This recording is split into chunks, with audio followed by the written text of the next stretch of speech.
guys, welcome to my YouTube channel. My name is Bella and this is just the right channel for you. I want to say a big thank you to all of you that took our time to subscribe to my channel. Thank you so much. If you haven't subscribed yet or you're new to this channel, just click that subscribe button, like my videos, turn on post notification, tell me something great, have a comment section.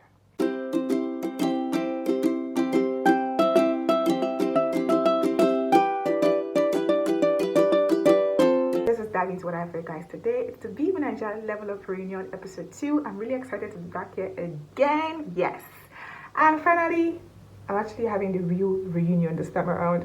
Okay, so Ebuka went straight into asking Khalid about Daniela, Dotun and Adekunle story, whatever happened between them. You know that Khalid was evicted from the Big Brother house very early, right? And then unfortunately that really affected Daniela. Like, she literally cried that day. She cried like a baby. I can never forget that day.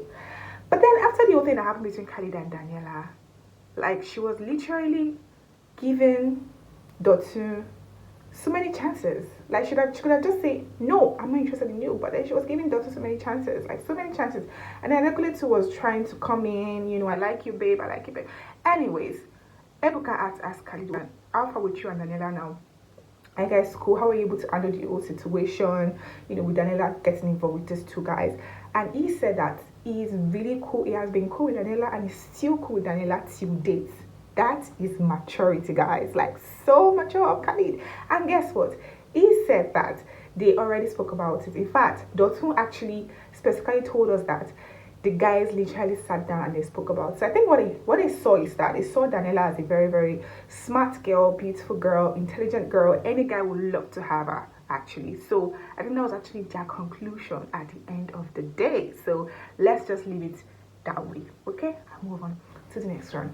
Ebuka asked Groovy, how was your experience in Cape Town? And guess what Groovy said? Groovy was like, oh my god, I had a very awesome experience in Cape Town. It was fun. I enjoyed myself with everybody. And then Ebuka had to ask him, everybody, who are the everybody? Are you saying Fina is part of the everybody? Remember that Fina and Groovy are not good. Like, they're not in good terms. For some reason, I do not even know. Guys, I don't know what's going on between Groovy and Fina. What happened, guys? I thought they were actually really cool, like couple. So what happened? I don't know. Eventually we'll get to find out anyways.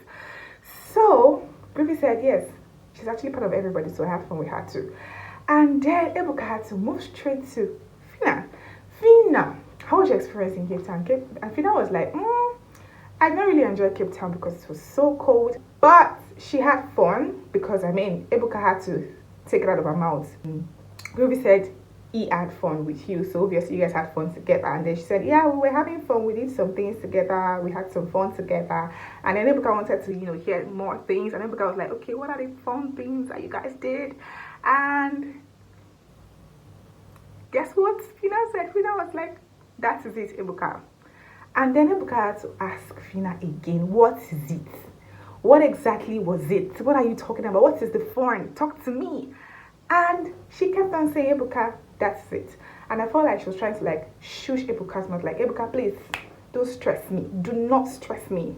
Okay? I get that. Let's just move on to the next one. So there was this newsletter that Adekunle released. I'm not really sure of when he released the newsletter, but apparently this particular newsletter caused some kasala on the internet. So they brought this matter to the reunion. So Ebuka had to ask Adekunle about this so-called newsletter. Apparently, Adekunle said something about you doing your live on Instagram doesn't really show your real lifestyle or something. So he actually wrote down his newsletter. And I think Eliswag felt really bad about that statement. And Eliswag wasn't happy. And then he made some tweets. And then according to Adekunle, when he saw the tweet, it was like he was actually very, very surprised because he wasn't actually writing a newsletter to refer to anybody in the house. He likes all the housemates, including level 1 and level 2. He's actually really cool with everybody. He said it himself during the reunion that I'm not scared of anybody. Nobody's gonna me. I'm cool with everybody. So if I say this is what it is what it is.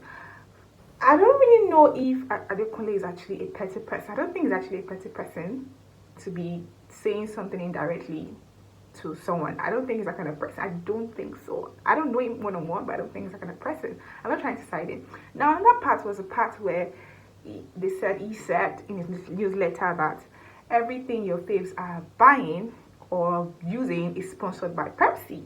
You know, we know that the trip was actually sponsored by Pepsi, but I guess, you know, they going and coming probably was just the sponsoring that Pepsi gave them. Maybe the things they bought and everything, they had to, you know, take the money from their pocket. I do not really know. But then Sheggz felt like Adekunle was referring to him. Sheggz and Adekunle are not really in good terms. We all knew what happened back then in the house. You know, the drama that happened, the battle that happened between Sheggz and Adekunle was a deep one. So I think they are still not really cool till now. I don't know why. Guys are guys. They're supposed to be cool pals now. So Adekunle is saying that he does not have anything against anybody. He wasn't trying to, you know, refer to anybody by making his newsletter. You know, so he kept on saying that, and then Bella from nowhere had to like respond to it and told Ebuka that, see, let me tell you straight away, Adekunle was actually trying to throw shades, literally. He was trying to throw shades. And then Adekunle was like, okay, if anybody felt like I was trying to throw shades at them, why didn't they come and meet me directly and confront me and tell me, okay, why did you have to say this? Nobody actually came to meet him and, you know, face him to say anything. It was just only Christiu that actually went to meet him and ask him questions. And Ebuka was like, okay, that's actually a fair point, but at the same time, if you're doing something and like 3 people are feeling really bad about it, I think you should actually check out for it. Well, all I can say is that they're going to be fine. They're going to be all right. They're actually belly wise. So let's dive into the next thing that happened. Famzi and Elo Swag. Famzi and Elo Swag. They were both roommates during the lockdown before the real show, the BBNaija Level Love show. They were both roommates. But then at some point, Elo Swag was the head of house, and you know, level 1 had to, you know, pick some people from level 2 to pick them for possible eviction. And then unfortunately, Famzi was being picked and he was evicted from the show. So Famzi actually is not happy with Elo Swag till now. And then he had to bring the matter to the reunion. And Elo Swag said he has tried his possible best to call him and apologize to him and say, I'm sorry. But then Famzi is still really, really upset. And to the extent that his mom even called him, and still Famzi is still upset. So I don't know what exactly Famzi wants. He is saying that he cannot trust Elo Swag. Even if he wants to be cool with Elo Swag, okay, let's just say he's cool with Elo Swag, but he cannot trust Elo Swag. I didn't know that they had that kind of relationship, because I felt like they were cool, even though he got evicted. I mean, it's just a game, like, just get over it and be fine. But he's still seeing it as, you know, Elo Swag betrayed his trust. I didn't know that they were not cool, actually. I thought they were cool. I thought Elo Swag was actually cool with everybody. Actually, he's cool with everybody, but Famzi is not cool with him. So, I don't know. They're going to be alright. Let's end this particular reunion today with the drama that happened between Diana and Amaka. Recall that Giddy Fire was the middleman between Diana, Amaka, and Rachel. A lot of things happened back then in the house. It was as if Giddy Fire was a player trying to, you know, play Amaka, trying to play Rachel, trying to play Diana. And it was also as if Amaka was actually trying to play Giddy Fire, trying to play Farm Savvy, trying to play a lot of people at the same time. So I wasn't really sure who was playing who. But then they brought the matter up. Amaka was saying that Diana already told her that there's nothing between she and Giddy Fire in the house and outside the house. Even though Diana was angry back then in the house because of Giddy Fire and Rachel. But then Diana has told her a couple of times that nothing is between she and Giddy Fire. That was what she said. All of a sudden, Diana got really upset, and Diana started bringing up exposing, and then she said, I don't want to expose you, but then you were the same person that told me back then that you like Elo Swag. You were asking questions about Giddy Fire. She actually mentioned a lot of guys, tons of guys. Actually, Amaka was really confused back then in the house. I wasn't really sure of who she liked. At the point in time, she actually wanted Groovy to herself. So she was actually very, very confused back then. Maybe she was just trying to, you know, see if she can have all those guys and play them together. But then it didn't really work for her the way she wanted. You know, it's a game. Everybody wants to just play games at the end of the day. And the best game player wins, you know. So maybe that was actually what really happened. She actually tried to put Amaka on the hot seat. That's Diana.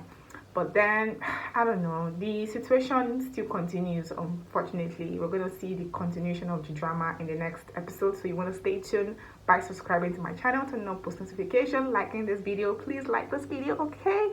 And drop a comment at the comment section. We've come to the end of this video. That's all I have for you guys for now. Many more are to come. Don't forget to subscribe to my channel, like my videos, turn on post notification, and tell me something great at the comment section. I love you all. See ya. Bye.